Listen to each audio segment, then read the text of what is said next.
அன்பர்களே, ஆண்டவராகிய இயேசு கிறிஸ்துவின் நாமத்தில் உங்களுக்கு மனம் நிறைந்த வாழ்த்துக்களை தெரிவித்துக் கொண்டு சத்திய வசனம் திருமறை பாட நிகழ்ச்சிக்கு உங்களை அன்போடு அழைக்கிறோம். சத்திய வசனம், இது தேவனின் வசனம். நாம் சோர்ந்து போகையில் கரம் கொடுக்கும் நம் தேவனின் வசனம், நம் தேவனின் வசனம். தேவன் அருளிய சொல்லி முடியாத ஈவுக்காக அவருக்கு ஸ்தோத்திரம். கர்த்தருக்குள் அருமையானவர்களே, சத்திய வசன தொலைக்காட்சி நிகழ்ச்சி மூலமாய் உங்களை சந்திப்பதிலே மிகுந்த மகிழ்ச்சி அடைகின்றோம். பிரியமானவர்களே, ஆண்டவராகிய இயேசு கிறிஸ்து ஆனவர் உங்கள் ஒவ்வொருவரையும் இன்றைக்கு இருப்பது போல ஆயிரக்கணக்கான மடங்கு ஆசீர்வதித்து வழி நடத்துவாராக. இந்த நாள் உண்மையாகவே கிறிஸ்துமஸ்னுடைய செய்தியை சொல்லுவதற்காக நாம் இன்றைக்கு காத்திருக்கிறோம். கிறிஸ்துமஸ் என்பது மிக முக்கியமான ஒரு நிகழ்ச்சி ஆகும். கிறிஸ்து பிறந்த நாளை கிறிஸ்துமஸ் நாள் என்று கொண்டாடுகிறோம். இதை கிறிஸ்துமஸ் என்றும் சொல்வார்கள், கிறிஸ்து ஜெயந்தி என்றும் சொல்வார்கள். ஆனால் அருமையானவர்களே, இந்த கிறிஸ்துமஸ் நாளிலே மக்கள் பல்வேறு விதமான அன்பளிப்புகளை, ஈவுகளை மக்களுக்கு பகிர்ந்து கொடுத்து பெற்றுக்கொள்ளுகிற ஒரு பாரம்பரிய பழக்கமாக இந்த வைபவ நாட்களிலே காணப்படுகிறது. ஆனால் கிறிஸ்துமஸ் நாள் அன்றைக்கு முக்கியமான திருமறை செய்தியை உங்களோடு கூட பகிர்ந்து கொள்கிறதிலே நான் மிகுந்த மகிழ்ச்சி அடைகின்றேன். 2 கொரிந்தியர் 9:15 வாக்கியம் சொல்கிறது, தேவன் அருளிய சொல்லி முடியாத ஈவுக்காக கர்த்தருக்கு சோஸ்திரம் என்று சொல்லி பவுலடிகளார் சொல்கிறார். இதில் ஈவுகள் என்று சொல்லப்படவில்லை, ஈவு என்று சொல்லப்படுகிறது. அப்படியான ஈவு என்றால் யார் என்றால் நம்முடைய ஆண்டவராகிய இயேசு கிறிஸ்து தான் அந்த ஈவாக கருதப்படுகிறார். அருமையானுள்ளே, பிதாவாகிய தேவன் இந்த பூமிக்கு அல்லது மனுமக்களுக்கு கொடுத்திருக்கிற ஒரு பெரிய அன்பளிப்பு யார் என்றால் குமாரனாகிய இயேசுதான். ஆகவேதான் ரோமர் 8:32 சொல்லப்படுகிறது, தேவன் தம்முடைய சொந்த குமாரன் என்று பாராமல் அவரே நமக்கு தந்தருளி இருக்கும் பொழுது அவரோடு கூட மற்ற எல்லாவற்றையும் அருளாது இருப்பது எப்படி என்று பவுலடிகளார் ஒரு கேள்வியை எழுப்புகிறார். யோவான் 3:16 வாக்கியத்திலே தேவன் தன்னுடைய ஒரே பேரான குமாரனாகிய இயேசுவை நமக்கு தந்தருளி இவ்வளவாய் அன்பு கூர்ந்தார் என்கிற பொருளிலே அங்கு யோவான் 3:16 வாசிக்க முடிகிறது. அருமையானவர்களே, இந்த கிறிஸ்துமஸ் நாளிலே 2 திருமறை வார்த்தைகளை அல்ல வசனங்களை நான் குறிப்பிட விரும்புகின்றேன். ஒன்று லூக்கா 2:20, இன்னொன்று மத்தேயு நற்செய்தி நூல் 2:12 ஆகும். இந்த 2 வசனங்கள் மூலமாக கிறிஸ்துமஸ் நாளிலே நாம் கற்றுக்கொள்ளுகிற ஒரு திருமறை செய்தியை உங்களோடு கூட பகிர்ந்து கொள்ள ஆசிக்கின்றேன். அருமையானவர்களே, கிறிஸ்துமஸ் என்கிற இந்த நாளிலே 4 விதமான ஈவுகள் அல்லது அன்பளிப்புகள் அல்லது பரிசுகளை குறித்து உங்களோடு கூட பகிர்ந்து கொள்ள விரும்புகின்றேன். முதலாவது என்னவென்று சொன்னால் 2 கொரிந்தியர் 5:14 வாக்கியத்திலே புதுப்பிக்கப்பட்ட ஒரு வாழ்வு அல்லது புது வாழ்வு ஆண்டவர் நமக்கு தருகிற ஒரு ஈவாக இந்த நாட்களில் காணப்படுகிறது. A gift of a renewed life என்று சொல்லலாம். அதாவது புதுப்பிக்கப்பட்ட ஒரு புது வாழ்வு. கிறிஸ்து பிறந்ததினாலே நமக்கு புது வாழ்வு கிடைக்கிறது. மத்தேயு 2:12 வாக்கியத்தை நீங்கள் வாசித்து பாருங்கள். சாஸ்திரிகள் தேவதூதர்கள் அவர்களுக்கு எச்சரிப்பு கொடுத்து அந்த எச்சரிப்பின் அடிப்படையிலே அவர்கள் வந்த வழியிலே செல்லாதபடி வேறு வழியாக தங்கள் தேசங்களுக்கு திரும்பி போனார்கள் என்று வேத வாக்கியத்திலே சொல்லப்படுகிறது. அருமையானவர்களே, வந்த வழி வேறு, ஆனால் திரும்பி போகிற வழி வேறு. அவர்கள் ஆண்டவராகிய இயேசுவானவர், அதாவது யூதருடைய ராஜா அரண்மனையில் பிறந்திருப்பார் என்று தவறான இடத்திலே தவறான நபரிடத்திலே போய் அவர்கள் சென்று விசாரிக்க ஆரம்பித்தார்கள். ஆனால் ஆண்டவராகிய இயேசுவை அவர் உண்மையாய் பிறந்த இடத்திலே தரிசித்த போது அவர்களுக்கு மறுபடி தேவதூதன் மூலமாய் எச்சரிப்பு வந்தது. நீங்கள் பார்வோனிடத்தில் திரும்பி போகாதபடி வேறு வழியாய் போங்கள் என்று அங்கு ஆலோசனை சொல்லப்பட்டது. அந்த ஆலோசனைக்கு கீழ்ப்படிந்து அவர்கள் கடந்து சென்றார்கள். அருமையான என் சகோதரனே, சகோதரியே, ஆண்டவராகிய இயேசுவின் அண்டையிலே நாம் வரும் பொழுது நம்முடைய வாழ்க்கையிலே பழைய வாழ்க்கை மாறி புதிய வாழ்க்கை நமக்கு கிடைக்கிறது. பழைய பழக்கங்கள் மாறுகின்றன, பழைய உறவுகள் மாறுகின்றன, பழைய சுவாபங்கள் மாறுகின்றன, பழைய அணுகுமுறைகள் மாறுகின்றன, எல்லாம் புதிதாய் மாறிவிடுகின்றன. இதைத்தான் பவுல் அப்போஸ்தலன் அழகாக சொல்கிறார். ஒருவன் கிறிஸ்துக்குள் இருந்தால் அவன் புது சிருஷ்டியாக இருக்கிறான், பழையவைகள் யாவும் ஒளிந்து போயின, எல்லாம் புதிதாயின என்று சொல்லப்படுகிறது. ஆகவேதான் கிறிஸ்துவ அண்டையிலே வந்து அவரை தரிசித்து சென்ற சாஸ்திரிகள் அவர்கள் வந்த வழியாய் அல்ல, அவர்கள் வேறு வழியாய் கடந்து போனார்கள். இந்த செய்தியை கேட்டுக்கொண்டிருக்கிற கண்டு கொண்டிருக்கிற என் சகோதரனே, சகோதரிகளே, உங்கள் வாழ்க்கையிலே கிறிஸ்துவண்டை வருவீர்களானால், கிறிஸ்து உங்களுக்குள்ளே பிறந்திருப்பாரானால், கிறிஸ்துவை நீங்கள் ஏற்றுக்கொள்வீர்களானால், உங்கள் வாழ்க்கையிலே உண்மையாகவே என்ன நடைபெறும் என்றால் பழைய வாழ்க்கை மாறி புதிய பாதையிலே நீங்கள் கடந்து செல்வீர்கள். லூக்கா 18ஆம் அதிகாரம் 35 43 வசனங்களை நீங்கள் வாசித்து பாருங்கள். அங்கே எரிகோ நகரத்தினுடைய ஒரு குருடன் ஆண்டவரால் தொடப்பட்டு ஆண்டவருடைய வல்லமையினாலே பார்வையை பெற்றபோது அவன் ஆண்டவரை பின்பற்றுகிற ஒரு சீடனாக மாறினான். ஆகவே அவன் மறுபடியுமாக பிச்சை எடுக்கிற தொழிலுக்கு செல்லவில்லை, அவரை பின்பற்றுகிற சீடனாய் மாறினான்.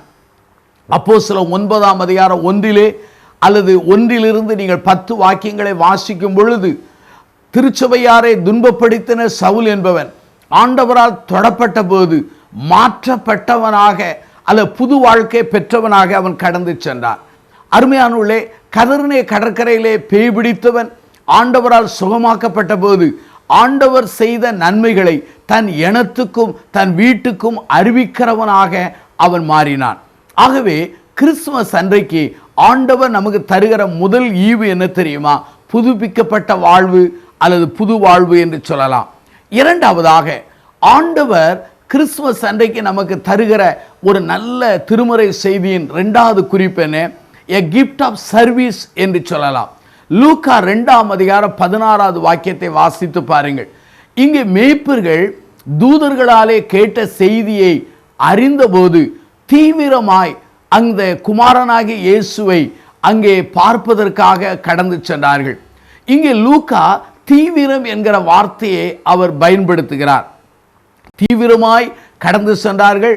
கடந்து சென்று பார்த்த பிற்பாடு அவர்கள் மற்றவர்களுக்கு பிரகடனப்படுத்தினார்கள், பிரசித்தப்படுத்தினார்கள் என்று திருமறை செய்தி சொல்கிறது. ஆகவேதான் இங்கே தீவிரம் என்கிற வார்த்தை மிக முக்கியமானது. ஆகவே ஆண்டவர் அண்டையிலே வரும்போது எ கிஃப்ட் ஆஃப் சர்வீஸ், பணி செய்கிற அல்லது அவருக்காக சேவை செய்கிற ஒரு கிருபையை நாம் பெறுகிறோம். ஒருவேளை பணி இல்லாமல் சேவை செய்ய முடியாத நிலையிலே நீங்கள் இருப்பீர்கள் என்றால், பயன்படாத ஒரு நிலையிலே காணப்படுவீர்கள் என்றால், வாருங்கள் ஆண்டவர் அண்டையிலே. கிறிஸ்து உங்களுக்காக பிறந்திருக்கிறார். அவரை ஏற்றுக்கொள்ளும் பொழுது பயன்படாத உங்களை பயன்படுகிற பாத்திரங்களாக ஆண்டவர் மாற்றுவார். ஆகவேதான் அருமையானவர்களே, லூக்கா 13ஆம் அதிகாரம் 4 வாசித்து பாருங்கள். சகேவி என்பவன் பயன்படாத ஒரு பாத்திரமாக, மக்களாலே அருவருக்கப்படத்தக்க ஒரு பாத்திரமாக காணப்பட்டார். இயேசுவை காணும்படி அவருக்கு முன்பாக ஓடி சென்று காட்டத்தி மரத்திலே ஏறி உட்கார்ந்து அவரை கண்குளிர பார்த்தார். ஆண்டவர் அழைத்தார். ஆண்டவரோடு அவன் கடந்து சென்றான். தன் வாழ்வை மாற்றி அமைக்க திட்டமிட்டான், செயல்பட்டான். அவன் ஆண்டவருக்காக வாழ முற்பட்டான். முடிவு என்ன? ஆண்டவராகிய இயேசுவானவர் சொல்கிறார், இந்த வீட்டுக்கு ரட்சிப்பு வந்தது, இவன் ஆபிரகாமின் குமாரன் என்று சொல்கிறார். பயன்படாத அவன் ஆபிரகாமே போல ஒரு விசுவாசத்தின் செயல்படுகிற வீரனாக, மனிதனாக மாறினான். ஏசாயா 6ஆம் அதிகாரம் 8 பாருங்கள். ஏசாயா ஆண்டவரை தரிசித்த பிற்பாடு, ஆண்டவருடைய அழைப்பை பெற்ற பிற்பாடு சொல்கிறான், இதோ அடியேன் இருக்கிறேன் என்று சொல்லி தன்னை அர்ப்பணிக்கிறதை இங்கே பார்க்க முடிகிறது. அப்போஸ்தலர் 9ஆம் அதிகாரம் 6வது வாக்கியத்திலே சவுல் தன் வாழ்விலே ஆண்டவரால் தொடப்பட்ட போது உடனே சொல்கிறான், ஆண்டவரே, நான் என்ன செய்ய சித்தமாய் இருக்கிறீர் என்று கேட்டான். ஆகவே தான் அருமையானவர்களே, ஆண்டவர் அண்டையிலே வரும்போது ஆண்டவர் அண்டையிலே ஒப்பு கொடுக்கும் பொழுது நம்முடைய வாழ்க்கையிலே புது வாழ்வு என்கிற ஈவு கிடைக்கிறது. அதே சமயத்திலே பணி செய்கிற ஒரு ஈவை நாம் பெற்றுக்கொள்கிறோம். மூன்றாவதாக, இந்த கிறிஸ்து பிறந்ததினாலே அல்லது கிறிஸ்துவண்டை வருவதினாலே நம்முடைய வாழ்க்கையிலே கிடைக்கிற மூன்றாவது ஈவு என்னவென்றால் a gift of worship என்று சொல்லலாம். மத்தேயு 2ஆம் அதிகாரம் 11வது வாக்கியத்தை பாருங்கள். சாஸ்திரிகள் கிழக்கிலிருந்து வந்து ஆண்டவராகிய இயேசுவை அவர்கள் முன்னணியிலே கண்டு அதை தரிசித்த பொழுது அங்கு பணிந்து அவரை தொழுது கொண்டார்கள் என்று மத்தேயு நற்செய்தி நூலிலே 2ஆம் அதிகாரம் 11 வாசிக்கிறோம். சாஸ்திரிகள் மிக ஞானம் உள்ளவர்கள். இன்னொரு கோணத்திலே சொன்னால் ஐஸ்வர்யம் நிறைந்தவர்கள். இன்னொரு கோணத்திலே சொல்ல வேண்டும் என்றால் ராஜாக்களை போல அந்தஸ்து படைத்தவர்கள். அவர்கள் பணிந்து குனிந்து அந்த குமாரனாகிய இயேசுவை பிள்ளையை அவர்கள் பணிந்து கொள்கிறார்கள் என்றால் அவருடைய தாழ்மையை நாம் அறிந்து கொள்ள முடிகிறது. அவர்கள் பணிந்து அவர்கள் தொழுது கொள்கிறார்கள் என்று சொன்னால் அவர்கள் ஆண்டவராகிய இயேசுவுக்கு தங்களை அர்ப்பணித்ததை அல்லது சப்மிஷன் என்று சொல்லலாம், அடிபணிந்ததை நாம் சொல்ல முடிகிறது. எனக்கு பிரியமான என் சகோதரனே சகோதரிகளே, ஆண்டவர் அண்டையிலே வரும்பொழுது உங்களுக்கு புது வாழ்வு கிடைக்கிறது. ஆண்டவர் அண்டை வரும்போது பணி செய்கிற ஒரு ஈவு கிடைக்கிறது. ஆண்டவர் அண்டை வரும்போது உங்களுடைய வாழ்க்கையிலே அவரை தொழுது கொள்ளுகிற ஒரு ஈவு கிடைக்கிறது. இந்த கடைசி நாட்களிலே மனிதர்கள் தங்களையே தொழுது கொள்கிறார்கள், தங்கள் குடும்பத்தையே தொழுது கொண்டிருக்கிறார்கள், தங்கள் பொருட்களை தொழுது கொண்டிருக்கிறார்கள், தங்கள் பிள்ளைகளையே தொழுது கொண்டிருக்கிறார்கள், தங்கள் ஆஸ்திகளையே தொழுது கொண்டிருக்கிறார்கள், அநேக விதமான மனிதர்களையே அவர்கள் தொழுது கொண்டிருக்கிறார்கள். ஆனால் இங்கே சாஸ்திரிகள் இரட்சகரான அவரை தொழுது கொண்டார்கள். இந்த செய்தியை கேட்டு கண்டு கொண்டிருக்கிற அருமையான சகோதர சகோதரிகளை, உங்கள் வாழ்வை நீங்கள் சிந்தித்து பாருங்கள். இதுவரையிலும் யாரை சேவித்தீர்கள்? யாரை நீங்கள் தொழுது கொண்டீர்கள்? தவறானதை தொழுது கொண்டீர்களா? சரியில்லாததை தொழுது கொண்டீர்களா? தெய்வம் அல்லாதவைகளை தொழுது கொண்டீர்களா? இன்றைக்கு தெய்வமாகிய மெய் தெய்வமாகிய அவரை ஆராதிக்க பணிந்து கொள்ள உங்களை ஆண்டவராகிய இயேசுவானவர் அன்போடு அழைக்கிறார். ஆகவே இந்த கிறிஸ்துமஸ் நன்னாளிலே நமக்கு கிடைக்கிற ஈவுகளிலே 3 உங்களுக்கு சொன்னேன். முதலாவது புது வாழ்வு, ஒரு ஈவு. இரண்டாவது பணி செய்கிற ஒரு வாழ்வு, அது இரண்டாவது ஈவு. மூன்றாவதாக அவரை தொழுது கொள்கிறது, மூன்றாவது ஈவு. ஆண்டவர் மனிதர்களாகிய நம்மை ஏன் படைத்தார்? அவரை துதிப்பதற்காகவும் அவரை தொழுது கொள்வதற்காகவும் நம்மை படைத்தார். தொழுது கொள்ளப்படுவதற்காக நம்மை அவர் உருவாக்கினார். நாம் அவரை தொழுது கொள்ள வேண்டுமே தவிர நம்மை நாமே தொழுது கொள்ளக்கூடாது. ஆனால் ஆண்டவரை தொழுது கொள்ளும் பொழுது ஆண்டவர் நமக்கு சமாதானம், சந்தோஷம், மன நிறைவை தருகிறவராயிருக்கிறார். ஆகவே 3 ஈவுகளை சொன்னேன். 4வது ஈவு, அந்த ஈவின் பொருள் என்னவென்றால் சரியான பொருட்களை அவர்கள் ஈவுகளாக அல்லது பரிசுகளாக அர்ப்பணித்தார்கள். அங்கே மத்தேயு 2ஆம் அதிகாரத்திலே நீங்கள் வாசிக்கும் பொழுது 11-12 வாசித்து பாருங்கள். அங்கே பொன்னை, தூப வர்க்கத்தை, வெள்ளை போளத்தை 3 அவர்கள் படைத்தார்கள், அங்கே அன்பளிப்பாக கொடுத்தார்கள் என்பதை நாம் திருமறையிலே பார்க்க முடிகிறது. இங்கே பாருங்கள், பொன் என்பது ராஜாவுக்கு உரிய ஒரு காரியமாகும். இந்த பொன் என்பது திருமறையிலே விசுவாசத்தை குறிப்பிடுகிற ஒரு ஓமை பொருளாகும். பொன் என்பது ஒரு தெய்வீகத்தை வெளிப்படுத்துகிற ஒரு தன்மையாகும். அப்படியானால் பொன்னை அழித்ததன் மூலமாய் இயேசுவை ராஜாவாக, அவரை தெய்வ குமாரனாக அல்லது அவருடைய வாழ்க்கையிலே அவர் விசுவாசத்தை துவக்கிறவரும் முடிக்கிறவராக அவர்கள் புரிந்து கொண்டிருப்பார்கள் என்று நாம் அறிந்து கொள்ள முடிகிறது. இரண்டாவதாக அவர்கள் தூப வர்க்கத்தை அவர்கள் அழித்தார்கள். தூப வர்க்கம் என்பது அங்கே ஆராதனைக்காக அல்லது ஆராதனைக்கு என்று பயன்படுத்தப்படுகிற ஒரு பொருளாகும். அது வாசனையை உருவாக்குகிற ஒரு பொருளாகும். அது ஆசாரித்துவ திருப்பணிக்கு இணைந்த சம்பந்தப்பட்ட ஒரு பொருளாகும்.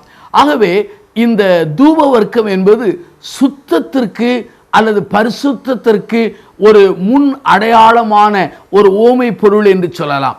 1 பேதுரு 2ஆம் அதிகாரம் 21, 22 நீங்கள் வாசிக்கும் பொழுது நம்முடைய ஆண்டவராக இயேசுவானவரிடத்திலே பாவமே இல்லை. ஆகவே தூப வர்க்கம் என்பது அங்கு குறையில்லாத அல்லது பழுதில்லாத அசுத்தமில்லாத ஒன்றாக அதை கருதப்படலாம். ஆகவே இந்த சாஸ்திரிகள் ஆண்டவராகிய இயேசுவை ராஜாவாக எண்ணினார்கள், அவரை ஆராதிக்கிற ஆசாரியராக எண்ணினார்கள். அங்கே வெள்ளைப்போளம் என்பது கசப்புக்குரியது. இந்த வெள்ளைப்போளம் எதை சொல்லுகிறது என்றால், ஆண்டவருடைய மரணத்தை, ஆண்டவருடைய பாடுகளை, ஆண்டவன் நமக்காக சகித்த வேதனைகளை, அங்கு காயங்களை அது குறிப்பிடுகிறது. ஆண்டவர் கெத்செமனேயிலிருந்து சிலுவையிலே தான் மடியும் பரிந்தும் அவர் பட்ட பாடுகளை முன் அறிவிக்கிற அந்த நிலையாக இந்த வெள்ளைப்போளம் காணப்படுகிறது. ஆகவே இந்த சாஸ்திரிகள் இந்த 3ஐ புரிந்து கொடுத்தார்களோ புரியாமல் கொடுத்தார்களோ நமக்கு தெரியாது.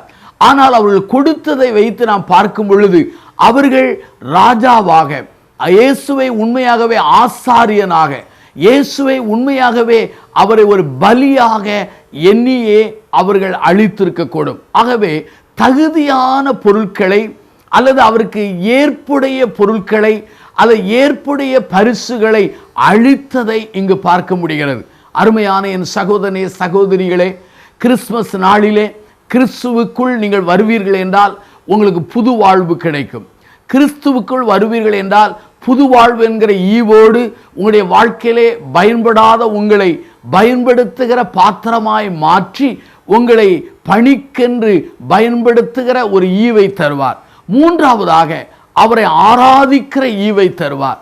4ஆவதாக அவருக்கு ஏற்புடைய ஈவுகளை அளிக்கக்கூடிய மக்களாக மாற்றுவார். சரி, இந்த 4 ஈவுகளை சொன்னேன்.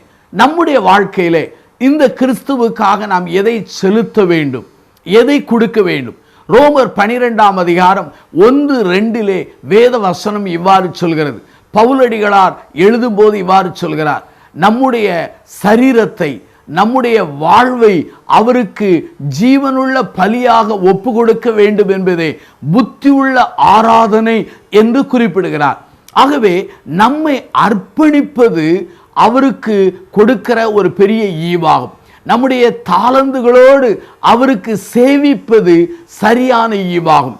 அவருக்காக, அவருடைய நாமத்து நிமித்தம் அவருடைய ஊழியங்களை தாங்குகிறது, ஜெபிக்கிறது, உற்சாகப்படுத்துகிறது, அது ஒரு ஈவாகும்.